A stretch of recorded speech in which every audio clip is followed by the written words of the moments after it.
की महाराष्ट्र सरकारने हा पुतळा तयार केला नव्हता। नेव्हीने चांगल्या हेतूनं हा पुतळा त्या ठिकाणी तयार केला होता।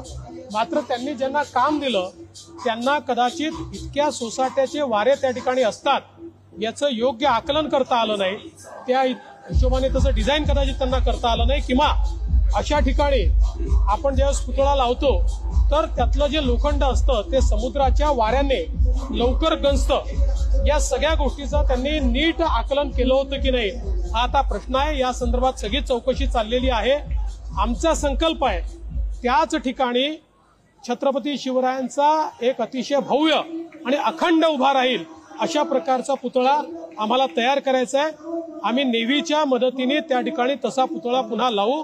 कोणीही यावर राजकारण करू नये अशी आमची अपेक्षा आहे। यावर राजकारण करणं हे अक्षरशः मला असं वाटतं खुजेपणा।